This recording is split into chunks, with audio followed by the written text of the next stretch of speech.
This video is brought to you by John Robson Guitar Tuition.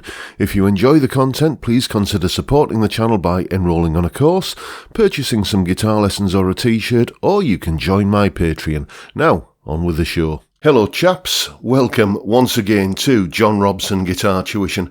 As always, and especially at the moment, I do hope you're well. Now, you might recall that last week I did sort of a beginner's guide, an entry-level guide to playing power chords.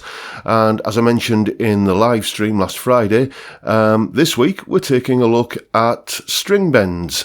And basically what we've got today is an entry-level or beginner's guide to all of the string bending techniques that you will find in pretty much every genre of lead guitar. Now, there's a lot to get through today, so we're not going to hang about. Coming up next, you've got a piece of music which employs various different string bending techniques, and then straight after that, we're going to take a pretty thorough look and a breakdown of what all those techniques are and how you do them on the guitar. Here it is.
Okay, then let's talk about string bends. First of all, the basics. What is a string bend? Well, I'll be honest with you, it was a source of confusion for me when I first started playing lead guitar back in the early 80s. I would see people kind of pushing the string across the neck like that and think, oh, that's some kind of sound effect that they're applying to a note. And it took a while for it to dawn on me that what you're actually doing when you're bending a string is you are moving from one note to another note. Like that, okay? So you're changing the pitch of the note and you're moving from a note to another note. So you've got to make sure that the note you're going to is a right note, okay? And basically, there are a number of places where you can bend strings on the neck in whatever key that you're in. And I'm going to put together a little PDF for my Patreon supporters showing in a basic pentatonic context where all of the 2-fret bends, which are where you bend the string to go up in pitch by 2 semitones or 2 frets or a full tone, where all of those bends are available in your standard 5 pentatonic patterns. So, basically, you need to know where the note is that you're bending to, or what note it is you're bending to, and where the right notes are in the key that you're in, and all of that sort of stuff. And that's a whole discussion, frankly, that's beyond the scope of this little lesson. But let's assume you know where the notes are that you're bending to, and let's look at basic bending technique, okay? Now, one thing that happens to many people when they bend a string is this, where you get kind of interference from the other strings. When you kind of come out of the bend, you get that kind of unwanted pluck on the accidental open strings. And there's a very simple way of avoiding that. Okay, first thing you do is that you realise that you've got to put your hand on the neck differently when you're doing a string bend. When you're just playing kind of normal, non-bending sort of stuff, like that, that's the kind of angle that your fingers are on the strings at, okay?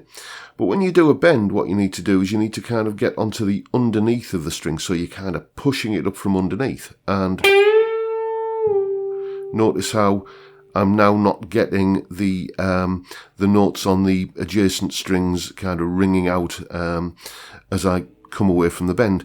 You're still going to trespass on the territory that belongs to those strings, but because you are not kind of overhanging this string quite as much with your fingers, your flesh of your fingertips isn't going to kind of grab as much purchase on those strings and cause them to sound unwantedly. So that's the first thing. This is how you play it when you're not bending, and then when you're going into a bend, it's more that kind of thing. I am exaggerating this slightly here for the purposes of illustration, but that's the kind of motion that you go into, the kind of angle that you go onto the strings at for a bend. Okay, now there are basically two types of string bend that we're going to look at today, really. We're going to look at the full tone bend, where you are bending up 2 frets worth, like that. So that note is going up to sound like that note. And the way you can practice this, or any bend for that matter, is just try replacing the bend with a slide,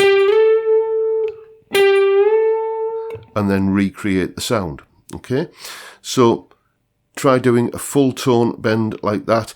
And there is also the semitone bend, and we're going to basically, if we're thinking in D minor here, I can quite often, or you can quite often, add this note, this E note, into D minor, and I'm going to bend it up to this F note here.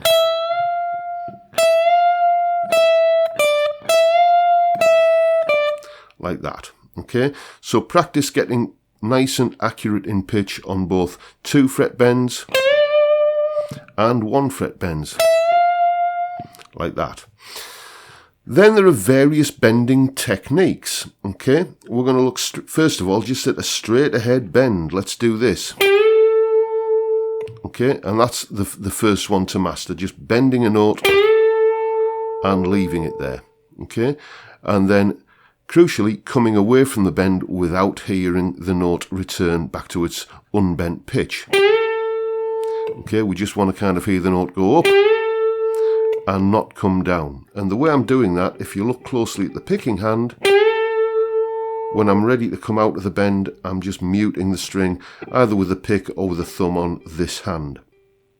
Okay, quite often I see people learning a solo or trying to learn a solo where you've got that kind of bend in it, and they end up doing this, like that, okay, where you hear the note come back down again, which is in effect adding another note in where there isn't room for it to fit, and consequently the timing goes wrong, and you know, there's all kinds of tears before bedtime sometimes. But just make sure that when you're just doing a simple bend, you don't hear the note come back down again by muting it with your picking hand. But sometimes you do want to hear the note come back down again, okay? And this is what we call a bend and release. And the people who don't have a problem just doing the simple bend like that sometimes do have a problem doing the bend and release, because what's happening when you're doing a string bend is you are exerting pressure on the string in 2 directions at the same time. You're exerting pressure to press the string down onto the frets, and you're exerting pressure to kind of move the string up across the fret like that.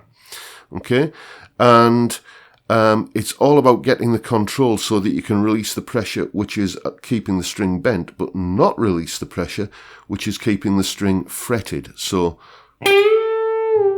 like that. And if you find that you're having problems where you are, when you're kind of trying to do the release where the note just dies off like that, try thinking of it this way. Rather than just allowing gravity and the tension of the string to return it back to its original pitch, actually physically move the string back down. So you're using a positive movement to bring the string back down to its unbent pitch, like that. And as I say, all the time keeping onto the underside of the string, so you're not kind of pulling it up from on top, you're pushing it up from underneath. So once you've mastered the bend and release, there is another little trick which is often used in many a solo, and what you're doing when you're bending, I find it's always a good idea, unless there's a good reason not to, is to bend with my third finger, and you back it up with your second and first fingers in the frets behind that. So your first finger will typically be here, okay? 2 frets behind the finger that's bending. And quite often you get this little move here where you do the bend, the release, and a pull off to where your first finger is. Okay, many classic rock and blues and, well, metal, many licks in many genres rely upon that little move there, the bend, the release, and the pull off. That kind of thing. So we've looked at bends, we've looked at bend and release, we've looked at bend, release, and pull off. The other one that you often find is the pre-bend. Okay, now this takes a little bit of doing because you've got to get the note up to pitch before actually picking it. Like that, and then you release it. And then you can put the pull-off thing on as well. Like that. This takes a bit of experience of just getting used to the feel of the tension of your strings and knowing how far to bend without actually hearing it. You kind of, it's like throwing a dart with a blindfold on a little bit, but you soon get used to it. And to be honest, if you are a little bit off pitch at the top of that, it's not a huge disaster because the note is moving away from that bent note as soon as you kind of, pick it and start returning back to the unbent pitch.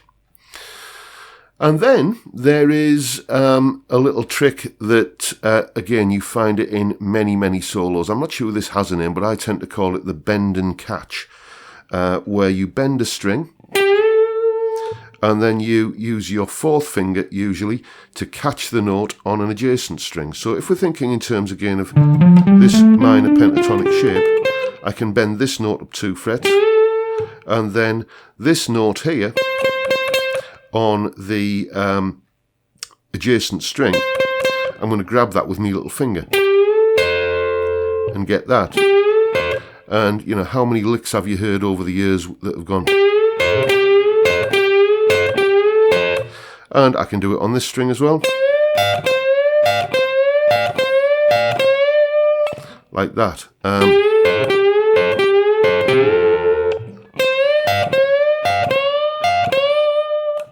And combining things like that with the pre-bend, again, you start hearing that in it's very easy to start making pedal steel kind of guitar sounds like that. Or that kind of thing. Very country and western. And the final little tip that we're going to look at today, or little trick we're going to look at today, is the unison bend, okay? When I bend this note up 2 frets, then it reaches this note here, the note 2 frets higher. And that note can also be found on this string here. So when I bend this note up 2 frets, I'm getting this note here. And this is your typical Chuck Berry kind of thing here. What I find helps with this is if you can just bend with 2 fingers so you can keep your first finger on the target note, the note that you're bending towards. And, you hear this in many a Chuck Berry solo. Notice you can see I'm blocking the bend at the top of the bend there, blocking the string at the top of the bend with this finger.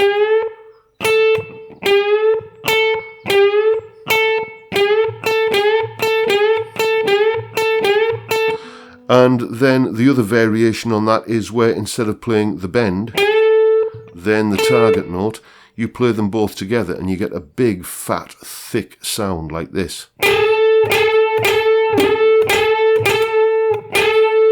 And you can do it here.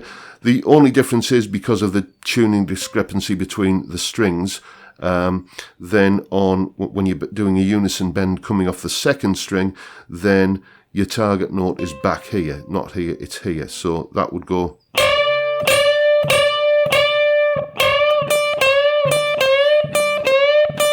like that. So those are all of the various little string bending techniques that any rock guitarist or blues guitarist or metal guitarist needs to get under your fingers. And, well, give them a go and see how you get on. And as always, up on Patreon, by the time this video hits YouTube, you will find the tab for that piece of music. You will find that little PDF that I mentioned in the clip there, showing you where all of the 2-fret string bends are within the context of the 5 pentatonic patterns.